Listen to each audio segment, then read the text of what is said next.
Moonstruck, the true story of the cow who jumped over the moon. By Jennifer Choldenko, illustrated by Paul Yalowitz. To Abigail and Rebecca, enjoy your trip to the moon. Jennifer Choldenko. To my dad, James Alexander Johnson.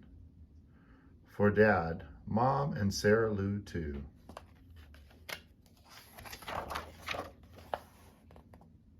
Mother Goose, what a bag of feathers she is. She makes it sound so easy. 941 pounds of cow meat, not counting the udder, catapults 240,000 miles to jump over the moon. And what does that old goose woman write? One lousy line, not even a whole poem. I know for a fact the cow was hurt by it. But who am I to say? I'm just an old brown horse. Only then, I was a young brown horse. Anyway, I'm getting ahead of myself. I want to tell you the whole story. First of all, you may not know this, but we horses jump over the moon on a regular basis. Every night, at least one of us makes the trip. I don't want to make it sound easy or anything, but we all do it. We can handle it. We're built for it. We begin training from a very early age, which is just what we were doing when this cow started hanging around. At first, she kept her distance. And to be quite honest, we were kind of flattered. Who doesn't like an audience? Then she started trying to get friendly, asking dumb questions like, do you take a running start? I mean, come on. Who ever heard of jumping clear over the moon from a dead standstill? Every day she was there, cold weather or warm. As if that weren't bad enough, she began using our equipment herself. That's when I knew I had to have a talk with that cow. I mean, let's face it, not everyone can be born a horse. Look, kid, I said to the cow, you can't keep doing this. You're going to get hurt. Why don't you go chew the cud with your cow friends? No, she said, I'm going to jump the moon. Honey, come on. You're a cow. Take a look at that body of yours. Those short little legs. That galumphing stride. I don't care, she said. I'm going to. Every night I look up and say to myself, one day I'm going to see what the moon looks like up close. One day I'm going to jump clear over that moon. And now I understood. This cow was moonstruck. There was no use trying to talk sense to her. Okay, kid, I said, I'll give you a shot. But if you can't keep up, you're out. Is that a deal? It's a deal, she said. I didn't mention this to the others. What am I going to tell them? I recruited a cow for the team? I figured she wouldn't last longer than a day or two anyway. Then we'd be rid of her for good. Boy, was I wrong. First thing in the morning, there she was. Last thing at night, still there. Every time I'd get ready to tell her to head back to her herd, she'd go and do something really well, and I'd hate to keep my mouth shut for another day. After a few months, she was jumping as well as the quarter horses. Then what could I say? So that's how it went for most of the season. until we got down to the final part of the training, the wall.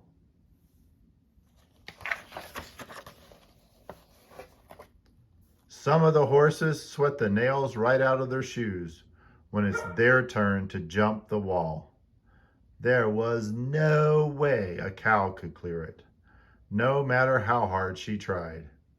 But when I told the cow that, she galloped off all in a huff, and I didn't see her again until I was setting up flags for the wall.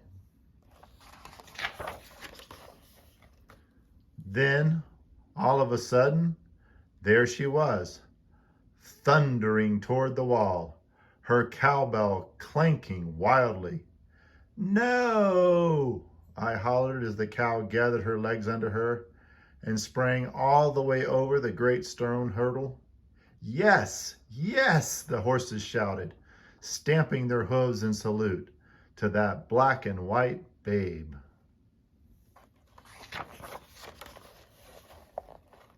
After that, I have to tell you, I had to rethink the whole cow thing. Some years, half my horses can't clear the wall. And here, this crazy bovine jumped it, first time out. So that very day, I posted a list of the horses who were ready to jump the moon.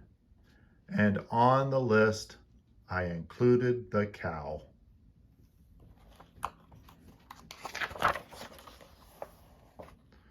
When the cow found out that she'd been chosen, you could hear her mooing from one end of the farm to the other.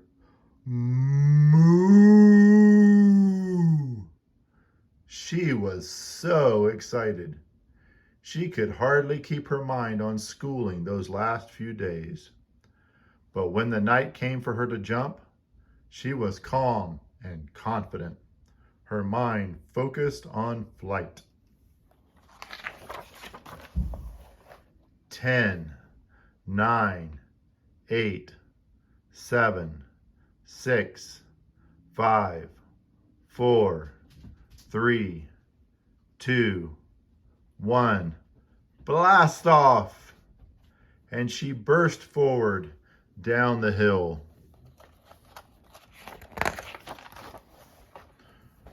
Faster and faster the cow galloped down the hill. Faster and faster she went as she gathered her legs under her and rocketed into the night. Higher and higher the cow flew, careening through space at an incredible speed, up and up and up until 1, 2, 3, all 4 of her stubby legs soared past that big old moon, and then around and around and up and over until she had seen every bit of the moon up close, and then the stars and meteorites and the Milky Way and the Earth. And when there was nothing left to see, gently, gently, gravity brought her back to Earth again. Well, I can tell you that when she came back, there wasn't a dry eye on the whole planet, which is why I know for certain that old Mother Goose wasn't around. Because if she'd seen that Holstein jump the moon with her own eyes, she wouldn't be wasting her time writing about cats and fiddles and the courtship of dishes and spoons. She would have written a whole book about that cow.